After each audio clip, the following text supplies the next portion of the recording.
Digital, Saudari Vindi Kusumawardani. Sebelumnya yang saya hormati Kepala Prodi S2 Pendidikan Ekonomi Profesor Dr. Nasih SE MP MPD.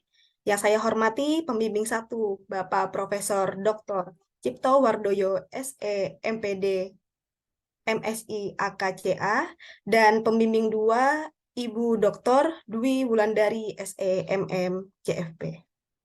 Hadirin yang saya hormati, sebagaimana yang telah diumumkan, pada seminar proposal hari ini mengambil tema mengenai menginvestigasi faktor-faktor penggunaan finansial teknologi pada mahasiswa pendidikan tinggi dan memoderasi peran finansial literasi. Untuk itu, kita membutuhkan informasi untuk menyamakan persepsi, dan itulah yang akan kita harapkan dari seminar kali ini. Untuk Saudara Vindi, apakah sudah siap? Ya, sudah. Baik. Apakah sudah terlihat? Sudah Kak, terima kasih. Baik, Assalamualaikum warahmatullahi wabarakatuh. Yang saya hormati Koordinator Prodi Prof. Nasi, Pembimbing 1 Prof. Cipto, dan Pembimbing 2 Ibu Dr. Dwi Wulandari, dan juga teman-teman, saya ucapkan terima kasih bisa menyempatkan waktunya untuk join di seminar proposal tesis saya yang berjudul menginvestigasi faktor-faktor penggunaan finansial teknologi pada mahasiswa pendidikan tinggi, memoderasi peran finansial literasi. Baik, teman-teman, dalam era digital yang terus berkembang ini, perkembangan teknologi ini telah menciptakan transformasi yang signifikan dalam cara manusia berinteraksi dengan dunia. Nah, dari total populasi di Indonesia, data di sini menunjukkan bahwa hampir 300 juta penduduk ini sebanyak 84% itu berusia 54 tahun ke bawah. Dan di tahun 2023, sebanyak 58,2% dari total penduduk di Indonesia ini tinggal di wilayah perkotaan. Pada bulan Januari di 2023, jumlah pengguna internet di Indonesia ini mencapai lebih dari 200 juta orang dengan tingkat penggunaan internet sebesar 77% dari total populasi di Indonesia.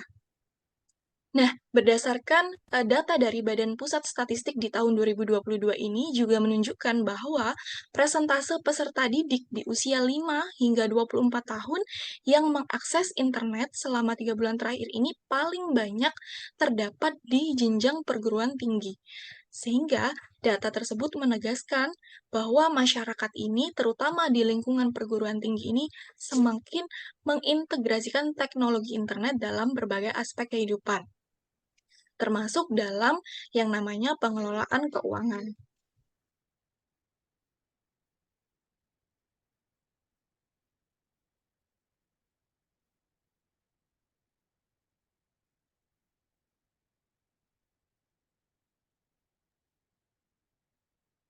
Baik, nah selanjutnya, pada tahun 2011 ini terdapat 51 perusahaan fintech dan meningkat di tahun 2022 ini. Nah, di Indonesia ini dalam beberapa tahun terakhir didorong oleh meningkatnya penerimaan layanan keuangan digital. Berdasarkan Fintech News di Indonesia di tahun 2023 ada lebih dari 60 juta individu yang secara aktif menggunakan layanan pembayaran di Indonesia dengan perkiraan pertumbuhan sekitar 26% di setiap tahun. Next. Nah, pertumbuhan ini, teman-teman, terlihat dari nilai transaksi uang elektronik di tahun 2022 yang mengalami pertumbuhan yang signifikan, terlihat pada data berikut di setiap tahunnya dan didominasi juga oleh pengguna digital banking yang terus meningkat. Next. Nah, dengan pertumbuhan digitalisasi dalam sistem pembayaran ini nih juga mendorong perkembangan yang namanya e-commerce yang terus meningkat setiap tahun. Nah, hal ini juga menunjukkan tren pertumbuhan yang signifikan dalam penggunaan layanan keuangan digital di Indonesia.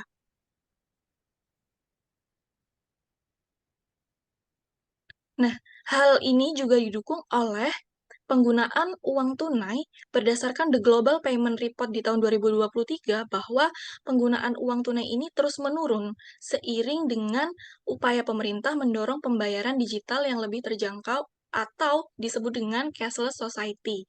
Fenomenanya yang terjadi adalah mayoritas individu ini merasa lebih nyaman dengan penggunaan fintech karena memungkinkan mereka ini melakukan segala aktivitas keuangan ini dalam satu genggaman ponsel saja. Berdasarkan penelitian dari Garcia Mata di tahun 2021 bahwa ditemukan bahwa generasi milenial ini memiliki pengetahuan keuangan yang terbatas dalam memahami dan menilai keputusan finansial mereka. Nah, hal ini dikarenakan mayoritas masyarakat ini telah mengetahui dan menggunakan berbagai program promosi, seperti misalnya ada diskon, cashback yang ditawarkan melalui aplikasi pembayaran teknologi. Berdasarkan penelitian dari Kurniawan et al. Di tahun 2019, dengan banyaknya keuntungan dan kemudahan yang diberikan oleh sistem pembayaran non-tunai ini, mendorong masyarakat untuk lebih sering melakukan pembelian secara online, terutama yang bersifat impulsif. Dan bagi generasi milenial ini, yang terampil dan menggunakan pembayaran elektronik ini bisa berbelanja secara online kapanpun dan juga dimanapun, walaupun mereka ini belum memiliki pengetahuan keuangan yang cukup. Next. Berdasarkan hasil Survei Nasional Literasi dan Inklusi Keuangan di tahun 2022 mengungkapkan data di sini bahwa terjadi peningkatan yang signifikan dalam literasi dan inklusi keuangan masyarakat. Terlihat bahwa indeks literasi keuangan mencapai 49,68% dan mengalami kenaikan di tahun yang signifikan daripada tahun sebelumnya yang hanya mencapai 38,03%. Sementara indeks inklusi keuangan ini mencapai 85,10% di tahun 2022. Nah, yang menarik adalah gap antara tingkat literasi dan tingkat inklusi keuangan ini semakin menurun. Nah, ini berdasarkan data OJK di tahun 2022 bahwa tingkat literasi dan inklusi ini dari 38,16% di tahun 2019 ini menjadi 35,42%. Nah, next.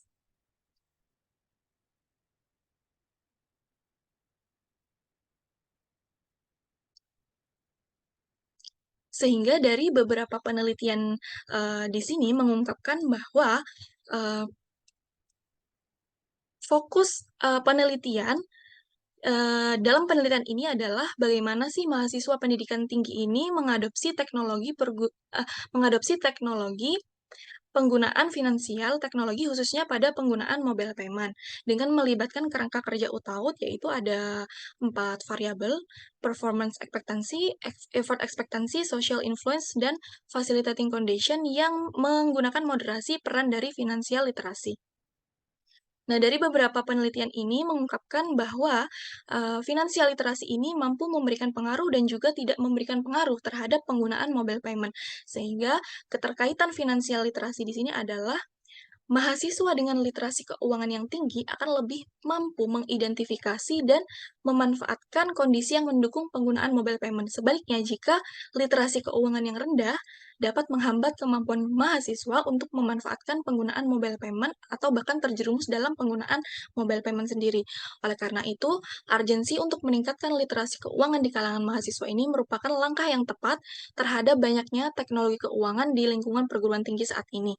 Melalui penelitian ini diharapkan dapat terlihat dengan lebih jelas bagaimana sih literasi keuangan bukan hanya menjadi pendukung tapi juga bisa dan mampu memoderasi kerangka kerja UTAUD ini terhadap penggunaan mobile payment. Next. Nah, rumusan masalah di sini ada 9, yakni bagaimanakah pengaruh performance expectancy, effort expectancy, social influence, facilitating condition terhadap behavioral intention pada mobile payment. Selanjutnya yaitu bagaimana pengaruh behavioral intention sendiri terhadap usage behavior, dan bagaimanakah pengaruh finansial literasi ini dalam memediasi performance expectancy, effort expectancy, social influence, dan juga facilitating condition terhadap behavioral intention pada penggunaan mobile payment. Next. Menit lagi ya. Ya. Nah, hipotesis di Menit sini lagi.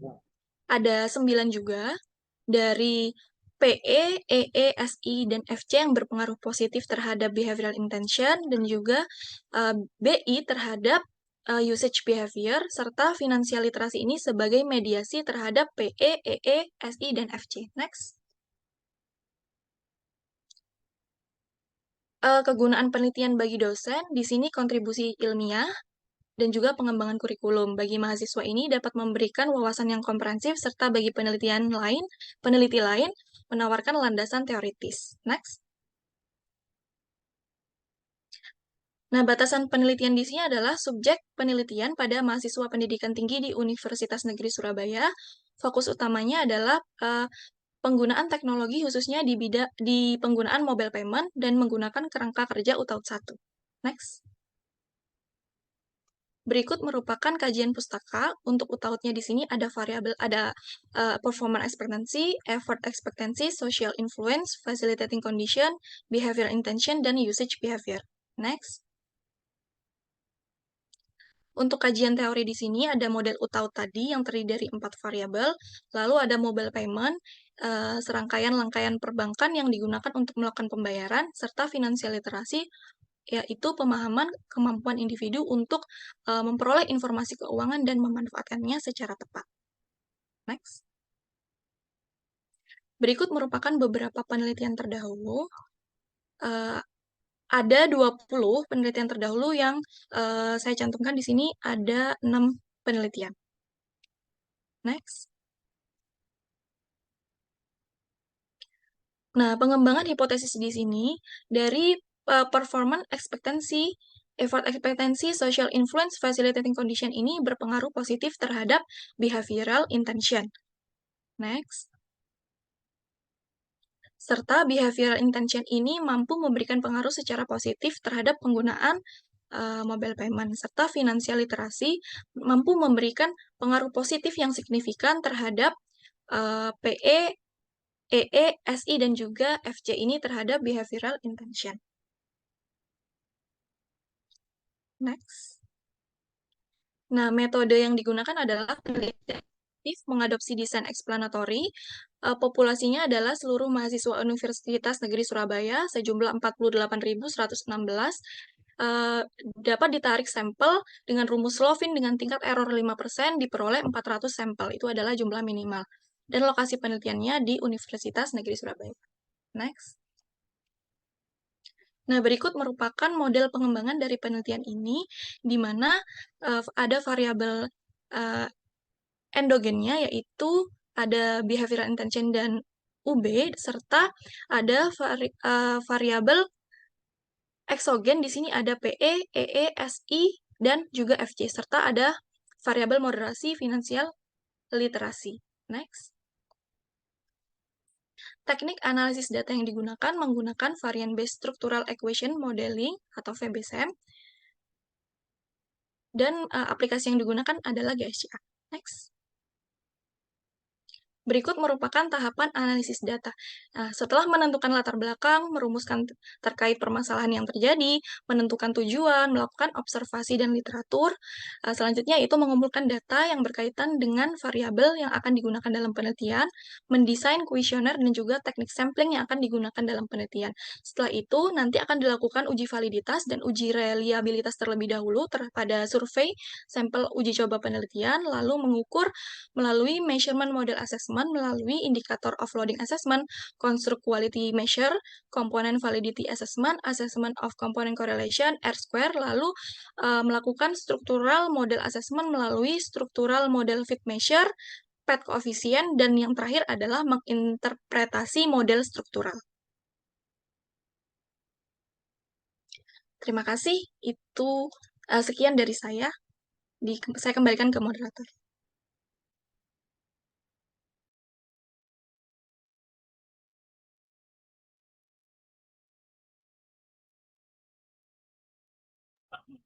Baik, itu tadi pemaparan dari Saudari Vindi Kusumawardani. Disilahkan untuk dua pembanding, yaitu Endah Amalia dan Saudari Istiqomah Ahsanu Amalah. Terima kasih untuk kesempatannya, moderator, dan juga selamat pagi, Prof. Cip dan juga Bu Wulan. Mohon izin untuk menyampaikan sedikit sedikit pendapat saya terkait dengan penelitian proposal penelitian yang dikirimkan oleh Mbak Vindi. Yang pertama, ini saya berkaitan dengan populasi ya Mbak Vindi tentunya, di mana di sini Mbak Vindi mengambil populasinya itu di UNESA. Nah, itu kenapa kok hanya UNESA saja? Padahal di sini di judulnya itu tertera pada pendidikan tinggi gitu. Sedangkan di proposal juga tertera untuk penelitian ini itu ya untuk Surabaya itu memang tertinggi untuk jumlah mahasiswanya se-Jawa Timur. Sedangkan Surabaya itu tidak hanya UNESA saja gitu. Jadi dari judulnya itu yang pendidikan tinggi, kemudian ternyata untuk populasinya itu hanya UNESA gitu kan. Padahal di situ justifikasinya adalah Jawa Timur yang tertinggi. Itu yang pertama. Langsung dijawab dulu atau ditampung dulu Mbak Vindi atau moderator? Dilanjut dulu aja, Mbak Endah. Oke, baik. Itu yang pertama. Kemudian yang kedua di sini adalah yang dipilih adalah mahasiswa. Nah, mahasiswa ini di bab 3 ya. Di bab 3 itu yang dipilih mahasiswa, kemudian di sini karena mahasiswa sebagai wakil dari kelompok generasi milenial. Nah, padahal pada artikel djkn.kemenq.go.id di situ dituliskan bahwa generasi milenial yang diwakili oleh mahasiswa ini tuh merupakan kelahiran 1981 sampai 1996. Artinya mereka pada usia 24 hingga 39 tahun. Sedangkan mahasiswa saat ini itu usianya adalah belasan tahun, rata-rata 17 sampai berapa ya? Mungkin 21 tahun atau 23 tahun begitu ya. Sehingga di sini untuk penyebutan generasinya milenial atau generasi Z ya, mungkin itu bisa dikaji lebih lanjut mana yang tepat. Nah, kemudian untuk mahasiswanya ini sendiri ya, mungkin bisa diperjelas juga, ini mahasiswanya itu untuk S1, S2, atau S3, atau gabungan ketiganya, sehingga nanti berkaitan dengan penyebutan nama generasinya itu bisa lebih tepat juga. Selanjutnya untuk penelitian terdahulu, mungkin di situ bisa ditambahkan kelemahan atau juga perbedaan dengan penelitian Mbak Vindi, sehingga di situ nanti bisa sekaligus menggali research gap. Nah, dan penelitian Mbak Vindi nanti bisa berguna untuk melengkapi kelemahan-kelemahan atau keterbatasan dari penelitian sebelumnya itu. Karena yang ditampilkan itu masih hanya judul, kemudian metode dan juga hasilnya. Di situ belum diketahui apa sih bedanya dengan penelitian Mbak Vindi itu. Seperti itu ya. Mungkin untuk bab 2 yang penelitian terdahulu itu akan berguna untuk menambah pembahasan gitu ya. Tapi untuk mengetahui research gap dan novelty-nya masih belum nampak begitu. Selanjutnya adalah terkait dengan grand theory. Jadi di sini tuh Mbak Vindi pakai grand theory apa ya untuk penelitian Mbak Vindi ini? Mungkin nanti bisa dijelaskan ya. Lalu untuk pengembangan hipotesis di bab 2 juga di situ secara teknis penulisannya di situ mungkin nanti bisa dicek ulang ya Mbak Vindi dari yang sosial kemudian hingga facilitating condition itu hipotesisnya acak. Artinya sudah sampai nomor poin 2, pengembangan hipotesis kedua, lalu kembali lagi ke hipotesis pertama. Jadi nanti mungkin bisa dicek lagi ya secara teknisnya itu. Lalu tambahan juga untuk bab 2 mungkin sesuai PPKI juga ya bisa ditambahkan kerangka berpikir atau diagram alur ya dari penelitiannya Mbak Vindi ini. Nah, kemudian di bab 3 mungkin juga tadi sudah dipaparkan juga ya terkait dengan analisis data. Nah, kemudian pertanyaan saya ini nanti menggunakan software apa, kemudian bagaimana kriteria untuk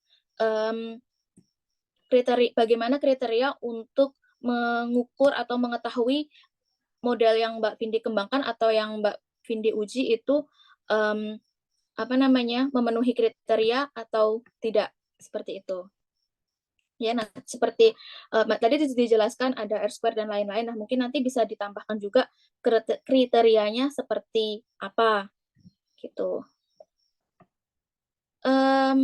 Kemudian untuk instrumennya berarti di sini Mbak Vindi menyusun sendiri ya untuk instrumennya. Nah, kalau menyusun sendiri itu nanti bagaimana pilot testnya dan juga menguji validitas dan reliabilitas kuesionernya. Mungkin itu saja dari saya. Terima kasih. Baik, itu tadi pembanding satu, Mbak Enda Amalina. Eh, mau ditampung dulu atau lanjut ke penjawaban? Lanjut ya, boleh. Boleh langsung saya jawab dulu aja. Oh iya, Eh, Baik Mbak Endah, terima kasih atas masukan-masukannya, kritik dan sarannya juga. Tadi untuk dari segi judul ya memang di judul itu saya tuliskan itu perguruan tinggi, namun di eh, mana tadi bentar? Di bab 1 itu saya jelaskan bahwasanya ada batasan-batasan penelitian yang memang itu saya populasinya memang hanya satu universitas saja. Kenapa saya memilihnya di UNESA ini? Karena memang di tahun 2020 eh, 2023 ini Universitas Negeri Surabaya itu adalah sebagai penerima mahasiswa terbanyak di Jawa Timur. Sehingga dengan populasi yang banyak itu, sehingga saya bisa menarik sampel yang lebih banyak juga sehingga untuk eh, kevalitan datanya itu lebih bisa terjamin dan bisa eh, menggambarkan dari seluruh populasi itu. Lalu untuk tadi kuesionernya itu adalah implementasi atau misalnya apa sih namanya?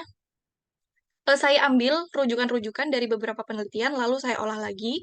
Namun karena memang ada batasan-batasan tadi dan juga menyesuaikan dari populasi penelitian saya sehingga saya juga memodifikasi penelitian-penelitian tersebut yang disesuaikan dengan sampel.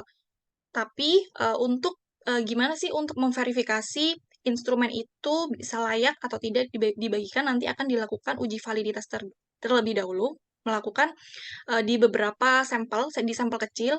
Ketika setelah disebarkan di sampel kecil nanti akan dilakukan uji validitas dan reliabilitas. Ketika instrumen itu valid maka bisa disebarkan di sampel yang lebih besar. Ketika tidak maka nanti akan dirombak lagi instrumen dari penelitian yang saya buat kayak gitu sih Mbak Ida.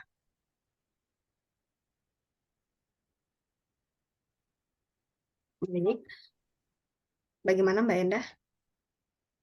Oke, terima kasih Mbak Vindi. Mungkin bisa dijelaskan juga terkait dengan grand teori yang digunakan serta spesifikasi mahasiswa ini tuh mahasiswa S1, S2, atau S3 gitu. Oke, jadi untuk samplingnya ini adalah purposive sampling, yang mana mahasiswa ini adalah bisa S1, S2, dan S3 karena persyaratannya adalah mahasiswa aktif Universitas Negeri Surabaya, dan yang kedua adalah mereka yang pernah menggunakan transaksi mobile payment, kayak gitu. Nah, untuk grand teorinya ini ada beberapa memang dari beberapa rujukan penelitian terdahulu yang saya tampilkan di slide PPT tadi, itu ada bentar. Hmm,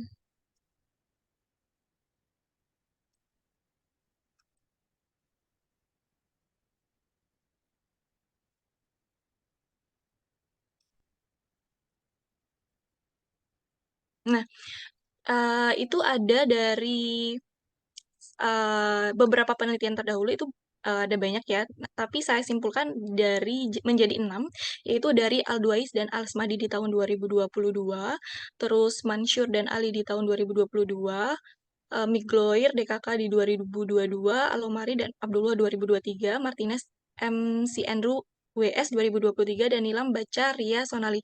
Namun untuk teori kerangka kerja utautnya itu dari Venkates di tahun 2023. Saya hanya menggunakan satu utaut saja, utaut satu aja dari Venkates 2023. Nah, di utaut itu kan ada 1 dan 2. Nah, di penelitian saya ini, saya memfokuskan seluruh variabel itu di utaut 1 dari Venkates 2023. 2003 maksudnya. Itu, Mada. Oke, gini Mbak Vindi, maksud saya untuk grand teori itu mungkin kalau kita meneliti perilaku konsumen, konsumsi gitu ya, mungkin kita bisa pakai grand teorinya teori perilaku konsumen seperti itu. Jadi bukan dari penelitian terdahulu, tapi dari teori-teori yang sudah berkembang sebelumnya gitu. Kalau mungkin yang dari Mbak Vindi paparkan itu tadi mayoritas adalah dari penelitian yang terdahulu gitu. Jadi untuk Oh, maksudnya teori pokoknya itu iya, iya. apa gitu nih, Iya. nah saya belum Ma- nangkep gitu. Maksudnya di UTAUD itu adalah grand teorinya. Nah, Venkates itu mengembangkan UTAUD di tahun 2000, UTAUD 1 di tahun 2020, 2003, lalu mengembangkan kembali teorinya di 2012 menjadi UTAUD 2. Nah, di penelitian saya ini saya mengembangkan teori dari UTAUD pertama yang di tahun 2003 dari Venkates itu sendiri. Itu Mbak Endah. Oke, berarti di sini sudah dikembangkan UTAUD kedua atau diperbaharui begitu ya, Mbak? Ya, Nah, pertanyaannya kenapa Mbak Vindi menggunakan UTAUD 1 padahal di situ sudah ada UTAUD 2 yang mungkin lebih baru dan mungkin lebih relevan dengan saat ini gitu. nah, kenapa menggunakan UTAUD 1? Yang pertama adalah berdasarkan rujukan atau penelitian terdahulu. Jadi, kalau misalnya dari UTAUD 2 nanti akan berbeda lagi variabelnya karena perilaku yang diamati itu akan lebih banyak. Sedangkan saya merujuk pada penelitian terdahulu dari Alomari dan Abdullah di tahun 2023 yang mana di seluruh variabel ini ada finansial literasi sebagai variabel tambahan untuk memoderasi dari seluruh variabel tersebut. Sehingga saya tertarik nih untuk bagaimana sih finansial literasi ini jika dikembangkan di mahasiswa Universitas Negeri Surabaya gitu, Mbak Enda. Oke, Mbak Vindi. Mungkin satu lagi terkait dengan nanti software yang akan digunakan apa ya, Mbak? Saya cuma pengen tahu aja sih kalau ini. Software yang kalau misalnya metodenya itu kan VBSEM. Nah, VBSEM itu ada dua, bisa menggunakan SEM PLS dan juga GSCA. Nah, sedangkan di sini saya menggunakan GSCA karena memang lebih fleksibel aja dan juga dapat diakses oleh siapapun menggunakan sampel yang kecil. Nah, kalau kalau PLS itu kan masih ada bentuk premiumnya atau misalnya output dari premiumnya, sehingga saya memilih yang lebih mudah untuk diolah gitu menggunakan GSCA melalui website. Kalau PLS itu tuh aplikasi, kalau GSCA itu dari website. Itu Mbak Endah. Oke, jadi alasan memilih GSCA-nya itu karena memang lebih mudah gitu aja ya, Mbak. Maksudnya nggak ada alasan lain secara apa mungkin berpengaruh ke hasilnya atau bagaimana? Sebenarnya ini uh, pemilihan aja sih sebenarnya. Jadi VBSM itu memang ada beberapa aplikasi kayak kita mengolah data itu misalnya ada aplikasi yang sama bentuknya, cara mengolahnya juga sama, cuman memang bentuk aplikasinya aja yang berbeda gitu. Oke, baik. Terima kasih Mbak Vindi. Terima kasih Vindi dan Enda yang sudah saling apa ya namanya ya, bukan berdebat ya, berargumentasi dan menjawab pertanyaan. Silakan untuk pembanding kedua, Mbak Isti. Baik, sudah clear ya Mbak Enda? Oke, silakan pembanding dua. Baik, terima kasih banyak atas waktunya. Jadi Mbak Vindi di sini saya ada beberapa saran perbaikan ya. Setelah membaca proposal yang Mbak Vindi kirim nih, yang pertama masih banyak beberapa tulisan yang perlu diperbaiki di proposalnya tesisnya Mbak Vindi, seperti huruf kapital, kemudian font yang berbeda dan lain sebagainya. Kemudian yang kedua, pada proposal tesisnya Mbak Vindi ini bisa diatur paragraf-paragraf dengan lebih sistematis lagi untuk memastikan alur pemikirannya ini bisa lebih mudah nih diikutin oleh pembaca proposal Mbak Vindi. Terus yang ketiga ini sama seperti Mbak Endah ya, mengapa Mbak Vindi ini memilih UTAUD 1 belum kelihatan di proposalnya, belum disebutin juga ya. Nah, jadi pastikan untuk memberikan penjelasan yang cukup tentang mengapa UTAUD 1 ini dipilih sebagai kerangka kerja. Sedangkan kan ada juga nih kerangka kerja alternatif lainnya gitu. Nah, selanjutnya pada latar belakang kan Mbak Vindi ini membahas tentang vintage ya. Jadi terus juga sampelnya ini mahasiswa. Nah, mungkin bisa ditambahkan nih saran kasus mahasiswa yang terjerat pinjol akibat perkembangan vintage sehingga dapat menambah urgensi penelitiannya Mbak Vindi. Gitu. Habis itu nih tolong identifikasi secara eksplisit area yang belum diteliti dengan baik atau gap dalam literaturnya, seperti apakah ada aspek tertentu dari perilaku penggunaan mobile payment di kalangan mahasiswa pendidikan tinggi yang belum banyak dieksplorasi. Nah, yang terakhir nih, Mbak Vindi, kan Mbak Vindi ini mengangkat topik vintage, khususnya mobile payment, terus menggunakan kerangka kerja UTAUT yang telah banyak digunakan dalam penelitian-penelitian sebelumnya nih. Nah, pada bagian latar belakang atau pendahuluannya Mbak Vindi ini masih belum terdapat informasi yang menyoroti keunikan penelitian Mbak Vindi. Jadi bisa lebih ditekankan research gap atau novelty penelitian Mbak Vindi. Bisa seperti konteks penelitian yang berbeda, kemudian variabel atau dimensi tambahannya, atau aspek tertentu dari teknologi finansial yang masih belum banyak diperhatikan. Seperti itu Mbak Vindi. Nah, itu saja dari saya.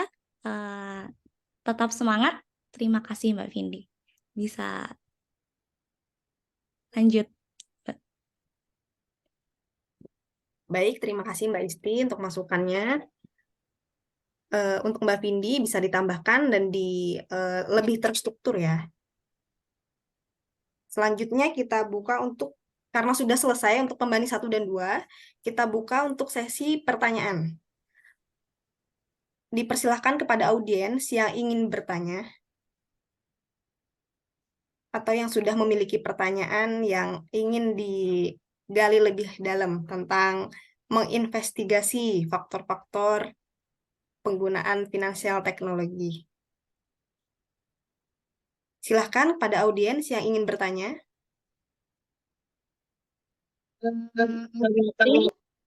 Iya.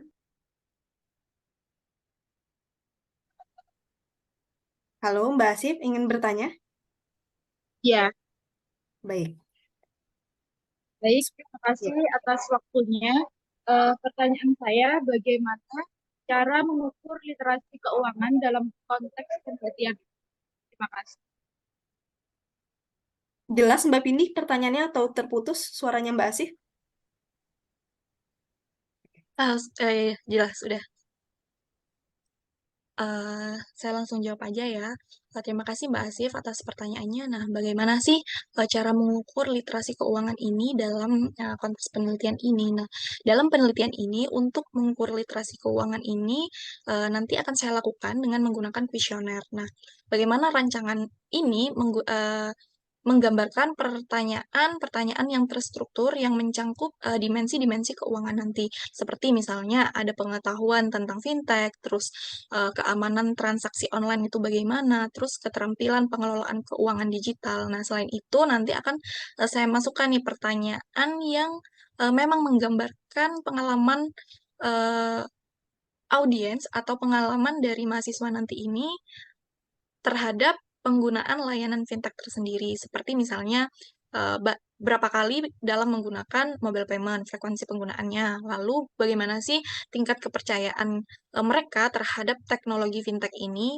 Nah, apakah memang aplikasi-aplikasi yang digunakan ini memang sudah terpercaya dan juga aman. Nah, dengan cara ini kuesioner nanti yang akan diberikan akan memberikan gambaran yang komprehensif tentang literasi keuangan mahasiswa pendidikan tinggi dan bagaimana sih literasi tersebut bisa memoderasi penggunaan fintech dalam kerangka kerja utama. Gitu, Mbak Asif. Baik, terima kasih Mbak atas jawabannya. Baik, Mbak Asif, apakah sudah mengerti? Sudah, Mbak Berti, terima kasih. Baik, silakan kepada audiens lain yang ingin mengajukan pertanyaan. Iya, izin bertanya, moderator. Baik, silakan Mbak Juda.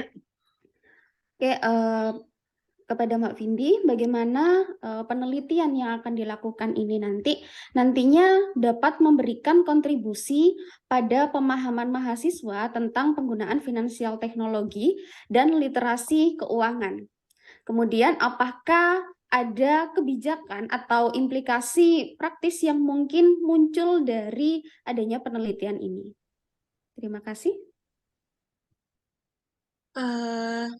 Baik, terima kasih Mbak Zidah. Jadi, gimana sih nanti penelitian ini itu bisa memberikan kontribusi terhadap pemahaman mahasiswa nih, kalau menggunakan fintech dan apa sih implikasi praktisnya terhadap mungkin akan kebijakan yang muncul ya dari penelitian yang akan dilakukan ini. Yang pertama adalah dengan mengidentifikasi faktor-faktor nanti yang memberikan pengaruh atau tidak memberikan pengaruh atau yang paling memberikan pengaruh ini pada penggunaan fintech ini dapat memberikan wawasan kepada mahasiswa dan juga pihak-pihak terkait. Bagaimana sih mahasiswa ini memahami lebih baik kenapa teman-teman mereka atau mereka sendiri bahkan menggunakan atau tidak menggunakan layanan keuangan digital. Nah, dari situ bisa memberikan kontribusi terhadap pemahaman mahasiswa. Selanjutnya adalah terkait implikasi praktis yang nanti mungkin akan muncul, yaitu bisa menjadi pengembangan program literasi keuangan nanti yang disesuaikan dengan mahasiswa itu sendiri. Bagaimana memperkuat pendidikan keuangan itu di perguruan tinggi dan memberikan panduan bagi institusi keuangan digital untuk menyusun layanan yang mungkin mudah untuk diakses dan dimengerti oleh mahasiswa. Karena misalnya nih, dalam satu universitas ada beberapa fakultas. Biasanya mereka yang tahu akan literasi keuangan ini biasanya lebih banyak di fakultas ekonomi. Nah, bagaimana literasi keuangan ini bisa menyeluruh untuk bisa ditingkatkan di seluruh fakultas misalnya itu. Selain itu, penelitian ini juga nantinya bisa memberikan kontribusi pada diskusi kebijakan yang terkait dengan literasi keuangan di tingkat pendidikan tinggi untuk mendukung nih bagaimana sih kemahiran finansial dari mahasiswa-mahasiswa yang ada di universitas gitu. Itu sih Mbak Zida. Dek Vindi mohon izin ya sama moderator juga.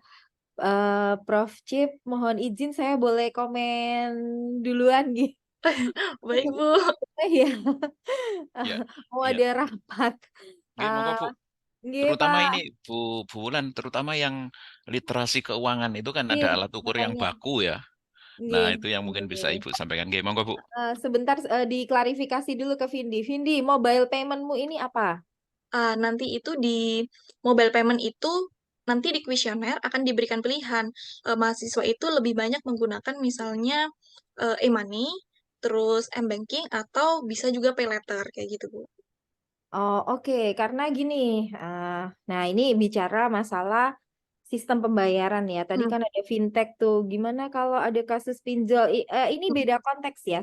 Jadi gini, fintech itu ada yang berupa apa namanya sistem pembayaran, di mana dia di bawah Bank Indonesia. Nah, sistem pembayaran kalau di breakdown lagi, kalau misalnya kamu bikin penelitian ini 2017, misalnya kamu pakai e-wallet. Jadi kalau e-money-nya itu, e-money itu bisa berbagai bentuk ya. Jadi intinya duitnya melayang gitu loh. Bisa kamu pakai kartu debit, kartu kredit, pembayaran dengan internet, dan macam-macam itu namanya e-money. Nah, wadahnya itu namanya e-wallet. GoPay, ShopeePay gitu ya, OVO itu namanya dompetnya. Nah, terus kalau 2017 kita bicara tentang mobile payment, maka kita fokusnya adalah di e-wallet karena pada saat itu dia pertama kali diperkenalkan. Ya, fintech itu kan kisaran 2017 rame-ramenya. Itu masih relevan. Nah, di 2020 yang orang pakai e-wallet itu tadi ya, misalnya pakai kartu flash, kartu apa, e-money yang flash, apa Breezy dan macam-macam itu paling kebanyakan adalah kamu terpaksa pakai karena kamu bayar tol. Selain itu jarang banget lah orang pakai itu. Boleh dilihat lah. Kenapa? Kenapa jarang? Karena di 2020 BI-nya ngeluarin KRIS. Ya, Quick Response Code Indonesian Standard. Nah, si KRIS ini kamu tinggal scan apapun dompet kamu, ya kan? Apapun bentuk dompetnya, kamu cuma butuh satu QR. Jadi kamu mau pakai GoPay, OVO, ShopeePay dan macam-macam, kamu cuma pakai satu QR.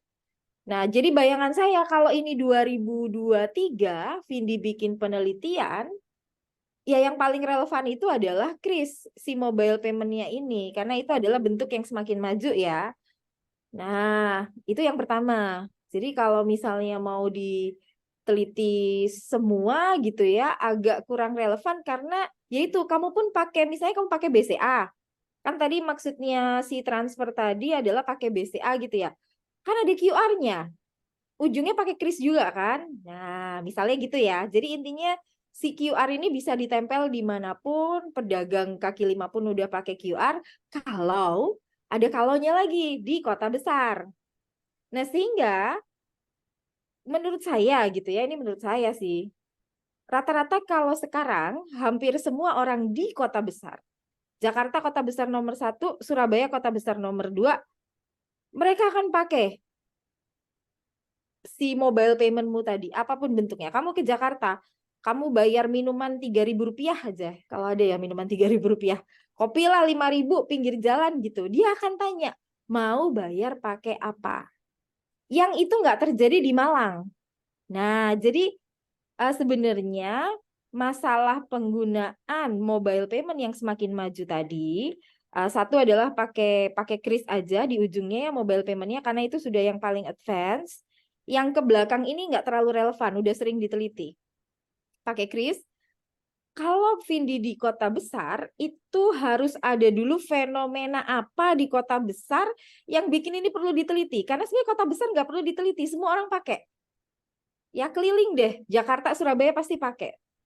Ya, tapi begitu kamu ke kota kecil, contoh nih, Malang masih masuk kota kecil. Kamu datang ke kasir, dia nggak akan nanya mau bayar pakai apa, apalagi kalau dikit bayarnya. Mereka bahkan nanya loh, kalau kita ngeluarin kartu, mereka bahkan nanya, itu debit atau kredit. Padahal tuh nggak ada relevansinya. Edisinya sama.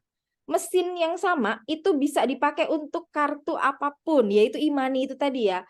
Kartu apapun bisa masuk di mesin yang sama. Nggak perlu ditanya, debit, kredit, bank apa, nggak perlu.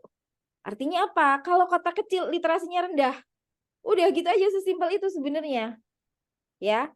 Nah, jadi saran saya nih ke Vindi ya, kalau UNESA, Surabaya, kota besar, wah itu sangat signifikan penelitianmu, udah literasinya pasti tinggi, kemudahan penggunaan tinggi, alat tinggi, wah memunculkan suatu hasil yang udah bisa ketebak. Ya. Nah, tapi kalau misalnya nih dimundurin ke kota kecil, Blitar, Kediri, Tulungagung, Trenggalek, itu lebih relevan. Bisa ngitung literasi keuangannya, bisa juga ngitung penggunaan krisnya. Gitu, itu kalau saran saya. Ya kalau Surabaya mah yakin 100% hasil penelitiannya Vindi signifikan semua. Terus ngapain diteliti ya? Itu yang pertama. 2, tadi Prof. Cip bilang, ngukur literasi gimana? Nah, literasi ini masalahnya adalah, definisinya dia adalah kemampuan seseorang untuk memahami dan menggunakan produk-produk keuangan. Di mana produk keuangannya itu, kalau misalnya Vindi pakai indikator dari OJK, literasi itu harus menggambarkan semua produk keuangan loh. Ada misalnya perbankan, ada asuransi, ada dana pensiun, ada pasar modal. Padahal sebenarnya fokus kita di sini adalah kenapa sih orang itu lebih banyak pakai kris atau enggak lebih banyak pakai kris. Makanya kamu kaitkan sama UTAUT tadi gitu ya. Jadi kalau saran saya sih, 1, Vindi, lokasinya nggak di Surabaya, terlalu signifikan, semua udah pakai mobile payment ya, nggak perlu diteliti kalau itu. 2, ngukur literasinya, kalau mau pakai yang indikator utama dari OJK, maka itu ngukur semua produk keuangan. Nah, Vindi harus memastikan dulu apakah ini relevan dengan penggunaan kris. Karena anak saya nggak ngerti asuransi, tapi dia bisa pakai kris. Anak saya 6 tahun. Kenapa? Ya dia terbiasa aja. Oh, mama bayarnya scan. Ya udah, dia akan buka ShopeePay saya, klik bayar, di scan. Itu kan anak 6 tahun bisa. Dia nggak ngerti produk keuangan, asuransi, dana pensiun, pasar modal, nggak ngerti. Tapi nyeken itu gampang sekali, karena semua orang melakukan. Nah, jadi takutnya nanti overlapping loh. Ini orang ini literasinya tinggi, kok nggak mau pakai kris? Padahal bisa jadi dia literasinya tinggi, tapi di daerah tersebut memang tidak familiar dengan penggunaan QR. Sinyalnya nggak ada, QR-nya nggak ada, orangnya bingung gitu ya. Nah, itu bisa terjadi. Jadi si literasi ini memang iya dia bisa memediasi orang untuk pakai sesuatu, tapi belum tentu dia akan pakai kalau literasinya tinggi, kalau fasilitasnya nggak ada, infrastrukturnya nggak ada ya. Ya coba aja misalnya ke kota yang sangat kecil gitu. Saya pernah tuh ke Natuna tuh. Mbak, pakai kris ada? Nggak ngerti kris apa. Transfer bisa? Nggak bisa. Terus saya harus bayar pakai apa? Jalan ke ATM ambil gitu ya. Nah, ngerti orangnya kris, ngerti. Tapi nggak ada gitu. Dia nggak ada aja ya. Infrastruktur nggak bagus ya. Nah, itu yang perlu dilihat. Lalu, kalau penelitian itu kan berangkat dari masalah. Misalnya nih, meneliti literasi keuangan pada mahasiswa karena ada anak UM kena pinjol sampai rame. Nah, itu masalah kan ya, harus diselesaikan. Nah, di sini Vindi belum menampilkan emang ada masalah apa sama mobile payment? Emang ada masalah apa sama kris? Ya kan? Jadi kenapa sih penggunaan kris itu harus diteliti atau penggunaan mobile payment harus diteliti? Itu masalahnya belum kelihatan. Masalah itu bukan data statistik yang berkembang ya. Artinya, oh dulu yang pakai 50% Bu, sekarang udah 70%. Ya itu kan bagus, kalau bisa malah 100%. Artinya nggak ada masalah gitu, apalagi di Surabaya jelas nggak ada masalah itu ya. Nah, jadi mungkin kalau saran saya lebih terpencil aja supaya mobile payment-nya kelihatan gitu. Literasinya juga kelihatan. Anak Surabaya mah kamu hitung ya literasinya tinggi.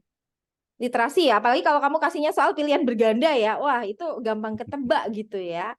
Nah, jadi kalau ngukur tentu saja pakai kuesioner yang dari OJK yang buat mengukur literasi keuangan itu ada. Tapi kalau Surabaya mahasiswa, tadi ada pertanyaan dari siapa Enda tadi ya? Gen Z atau Enda. milenial? Ya, Gen Z milenial. Boomers, Gen Z milenial. Nah, itu dibedain ya. Kalau Gen Z 2000 ke atas lahirnya. Makanya tadi kan katanya bilang, saya mau meneliti mahasiswa S1, S2, S3. Jangan-jangan S3-nya boomers. Boomers ya usia 50-an baru S3. Terus si milenial ada tuh di S2 misalnya. Dia mungkin lahirnya tahun 90 itu kan masih milenial. Kalau Gen Z 2000. Nah, mana yang mau kamu sasar supaya lebih mengerucut? Gen Z, milenial, boomers ya. Itu ya Vin ya. Baik, Bisa Bu. dipahami ya. Oke, Ya, terima kasih Prof. Cip. terima Ya, kasih, Bulan. sama-sama Bulan. Terima kasih banyak, Wulan. Jadi masukan bagi Mbak Vindi ya. Baik. Apakah masih ada waktu untuk Eh, ada pertanyaan dari Mas Asa tentang bagaimana mengukur literasi keuangan. Tadi sudah ada pertanyaan yang sama dari Mbak Asif dan sudah dijawab oleh Mbak Vindi. Eh, apakah Mas Asa perlu diulang lagi atau bagaimana? Halo, Mas Asa?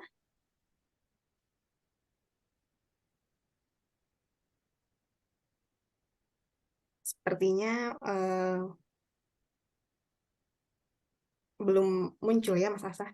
Untuk pertanyaan yang ada di chat, mohon izin, saya Nazula yang baik, bertanya iya, pada kolom chat kedua setelah Mas iya, Asa ya. mau saya Perkenalkan, baca. saya Nazula, saya memberikan ada tambahan dari pertanyaan yang saya ketik di chat. Ketika kita berbicara fintech di sini kan tadi menyambung juga dari Bu Dr. Dwi bahwa fintech itu macamnya sangat banyak. Ada pinjol, ada juga sekarang itu aplikasi transaksi, yaitu Flip contohnya, terus kemudian juga ada payment. Dan kalau payment kan sangat banyak sekali. Nah, di sini saya bertanya terkait resiko-resiko yang dipaparkan ya dalam financial literasi itu kan lebih penting menurut saya. Karena dalam transaksi mobile banking maupun transaksi apapun melalui fintech gitu ya. Pertama kita melakukan pendaftaran. Nah, di situ di awal-awal pendaftaran itu kan kita sebagai pengguna, kita memberikan data kita, termasuk seperti penghasilan kita. Nah, apakah di situ teman-teman atau para pengguna fintech ini sudah percaya terkait aplikasi yang mereka gunakan gitu. Jadi resikonya apa jika menggunakan pinjol, kemudian resikonya apa ketika kita menggunakan aplikasi Flip. Di Flip itu kan karena saya pengguna Flip, itu saya merasa bahwa saya memerlukan beberapa waktu ketika saya transaksi, jadi nggak langsung ya, kayak BI Fast itu kan sudah langsung. Ketika saya menggunakan Flip, itu resiko yang saya dapatkan ketika saya menggunakan Flip, yaitu saya memerlukan waktu lagi untuk transfer saya itu sampai ke orang yang saya tuju. Nah itu, kemudian ketika saya melakukan payment, resiko yang saya dapat ketika melakukan payment online itu adalah saya harus melakukan saldo dulu atau mengisi uang di dompet saya dulu gitu. Nah, untuk saya sarannya yaitu lebih memaparkan bahwa resiko-resiko apa saja yang mereka dapat ketika menggunakan aplikasi fintech itu. Mulai dari pinjol, kemudian aplikasi pihak ketiga seperti Flip, kemudian payment. Seperti itu. Saran dari saya. Terima kasih. Baik, Kak Nazul, terima kasih atas sarannya. Mungkin nanti di resiko fintech ini akan diukur ketika mahasiswa ini sudah mempelajari dari finansial literasi tadi. Jadi sebelum mahasiswa itu variabel yang tanpa finansial literasi, bagaimana perilakunya, dan nanti ketika ada finansial literasi di sini akan memoderasi apakah ketika mahasiswa sudah mengetahui finansial literasi ini akan menambah resiko atau mengurangi resiko terhadap penggunaan mobile payment itu tersendiri. Oke. Sukses selalu ya. Baik, sudah ada 2 pembanding dan tadi 3 pertanyaan. Mungkin bisa saya kembalikan kepada Prof. Cip untuk memberikan saran atau kritik atau masukan. Dipersilakan, Prof. Oke, terima kasih saudara, apa istilahnya, peranmu apa sebagai apa? Moderator, Prof. Moderator. Ini salah satu ciri nanti lihat Pak Cep itu masuk boomer atau apa ya. Saya kelahiran 61, coba Vindi atau siapa, atau Istiqomah. Pokoknya jangan yang dari Banjarmasin ya. Banjarmasin sedang konsentrasi mengendalikan Sempro ini. 61 itu termasuk apa ya? Bomber ya. Kayaknya belum bomber. 60 mungkin bombernya. Iya. Coba saya Generasi X, Prof. X ya. Alhamdulillah. Kadang saya juga pamer di kelas yang mahasiswa saya ajar. Saya bukan bomber loh ya. Saya masih X. Jadi artinya saya masih ada kemampuan untuk mengikuti kemajuan teknologi, termasuk teknologi perbankan yang sekarang menjadi pembicaraan di Sempro kali ini ya. Tapi begitu tadi apa namanya Bu Wulan menyampaikan, karena memang sangat-sangat saya perlukan dan saya tahu Bu Wulan ini termasuk konsultan bidang keuangan ya. Jadi pasti punya apa kompetensi yang luar biasa di bidang itu. Betul juga ketika dia menceritakan gitu, Pak Cep menjadi terbengong-bengong ya. Oh, bos yang diceritakan Bu Wulan aku sampai gak nyandak sama sekali. Mudah-mudahan Vindi merekam ya. Kamu rekod ya? Ini rekod. Oke, ya terima kasih. Jadi masukan yang luar biasa baik dari Bu Wulan yang terutama tadi adalah lokasimu pindahan ya. Jangan Baik, di Prof. Surabaya gitu. Kalau di Surabaya jelas sudahlah orang literasi keuangannya itu sudah relatif lebih tinggi dibandingkan dengan kota-kota lain sehingga peran variabel mediasi nanti akan benar-benar berperan menunjukkan perannya sebagai apa mediator ya. Tapi nanti coba kamu cari lokasi.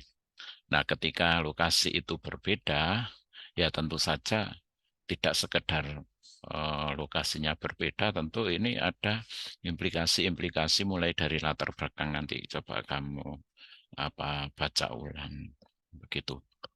Nah, saudara mahasiswa yang saya hormati, sebenarnya si Vindi ini sudah menawarkan kepada saya itu menggunakan UTAUD kedua loh, UTAUD 2 ya.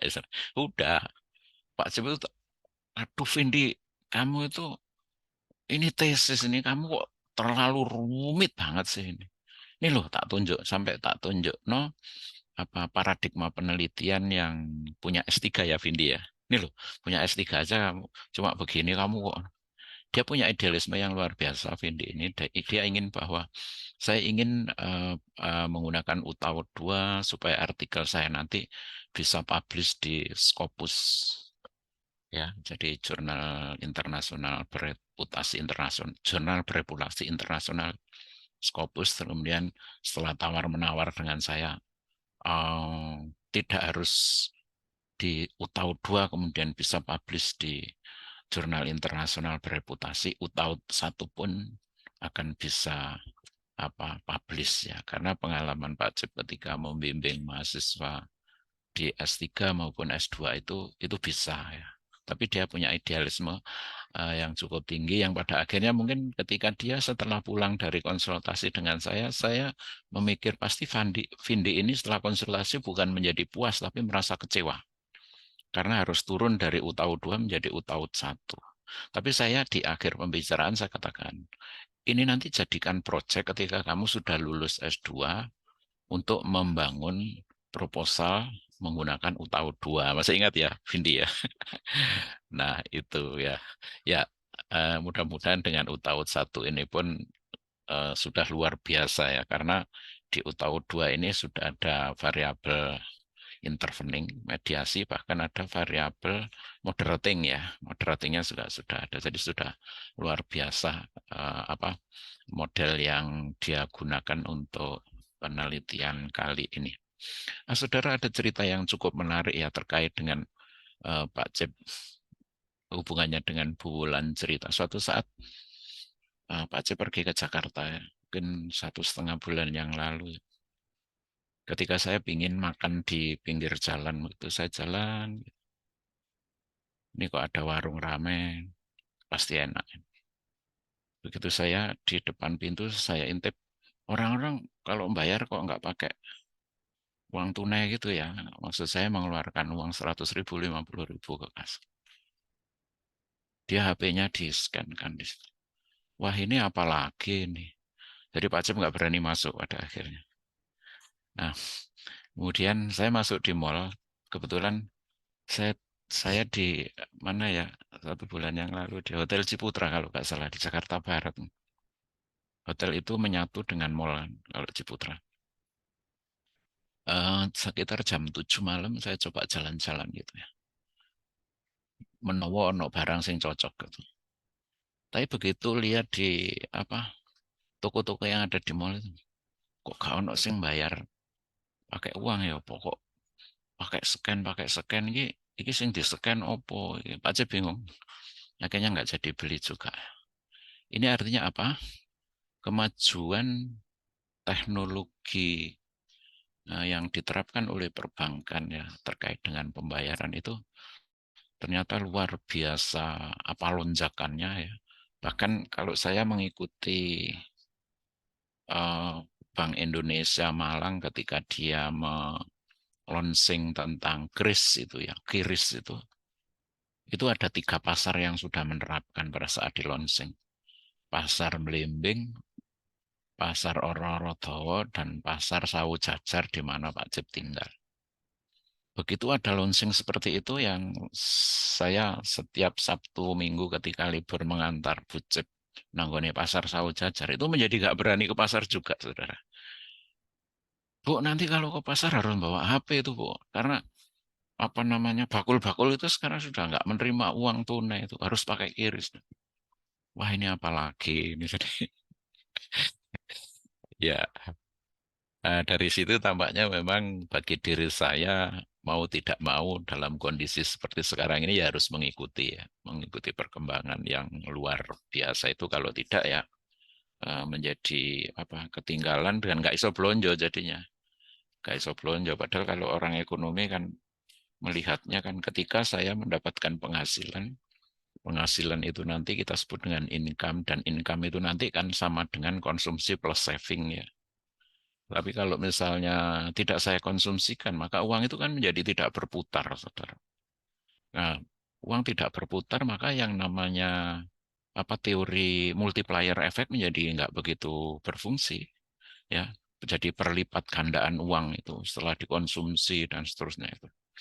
Nah, itu cerita dari pengalaman Pak Cip ya, dalam menghadapi situasi pembayaran yang pakai non tunai yang luar biasa ini. Banyak masukan saudara Cindy ya, termasuk dari pembanding tadi juga, dari teman-temanmu, dari Bu Wulan juga, ini harus kamu pakai sebagai bahan untuk perbaikan proposal. Dan saya sangat gembira saudara, jujur ya, ini nggak tak gawe-gawe loh, Pak Cip itu orangnya belak-belakan, jadi saya kan Arema, yo enggak ya. Yang saya katakan saya marah di Maksi itu benar-benar saya marah. Dan kondisi yang saya lihat dan saya alami jauh berbeda dengan yang di PE. Saya orang akuntansi ya, nggak saya bela akuntansi. Karena saya berbicara tentang fakta. Fakta membuktikan bahwa Sempro yang hari ini jauh lebih bagus daripada yang 2 kali saya ikuti, kebetulan pembimbing saya dan saya marah-marah itu ya. Ini tadi cukup banyak masukan untuk Vindi untuk memperkaya dan untuk memantapkan Vindi ke proses berikutnya. Revisi setelah itu pengumpulan data ya Vindi. Tapi yang perlu diperhatikan adalah itu tadi, begitu Anda pindah lokasi, populasimu menjadi siapa, bagaimana pengambilan sampelnya. Karena yang kamu teliti itu nanti kan bukan populasi ya. Yang kamu teliti itu adalah sampel. Sampel adalah bagian dari populasi yang digunakan sebagai objek penelitian. Nah, kesimpulan yang kamu ambil dari hasil penelitian itu bukan menyimpulkan sampel, tetapi menyimpulkan populasi. Ini yang kita sebut dengan generalisasi. Jadi menggeneralisasi dari hal yang kecil, sampel, ke populasi. Oleh karena itu harus hati-hati di dalam menentukan sampel. Apakah sampel itu sudah menggambarkan, merepresentasikan, cukup mewakili karakteristik daripada populasi. Karena kesimpulannya kepada populasi. Nah, ini nanti yang harus sangat hati-hati. Itu saya kira dari saya, saudara moderator Akbarti, dan Pak Nasik WA ke saya, dia ada kegiatan di Grarek atau di Geraca ya, sehingga tidak bisa mengikuti kegiatan kali ini. Dan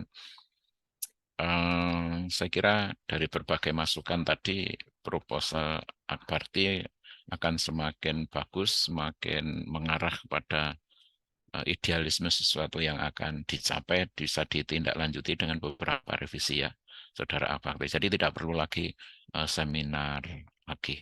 Saya kembalikan kepada moderator. Terima kasih. Wassalamualaikum warahmatullahi wabarakatuh. Waalaikumsalam. Waalaikumsalam. Terima kasih Prof. Cip. Ya. Baik teman-teman, kita sudah di penghujung acara seminar proposal. Izinkan saya untuk berpantun. Pagi-pagi sudah makan, tidak lupa berdoa. Terima kasih kuucapkan atas perhatian para peserta. Nah, baiknya tadi segala masukan bisa menjadi bahan pertimbangan Mbak Vindi untuk memperbaiki seminarnya. Dan selamat habis ini akan melakukan penelitian, dan semoga seminar proposal kali ini bisa bermanfaat bagi kita sebagai ilmu pengetahuan. Sekian, saya Akbarti Naima undur diri sebagai moderator. Assalamualaikum warahmatullahi wabarakatuh. Sebelumnya kita dokumentasi Waalaikumsalam dulu. warahmatullahi wabarakatuh. Waalaikumsalam warahmatullahi wabarakatuh. Teman-teman bisa on cam, teman-teman.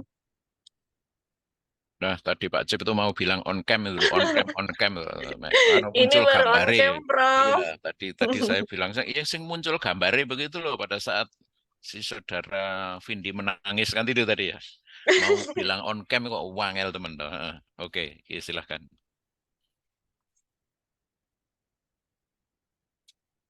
Baik. 1, 2, 3. Sudah. Sudah. Oke, terima kasih Terima kepada kasih, Bu Prof. Cip. Wulan, terima kasih Terima kepada kasih, Bu mahasiswa Wulan. semuanya ya. Terima kasih, saya live dulu nggih. Ya, terima kasih Prof. Jit. Ya, sama-sama. Ya.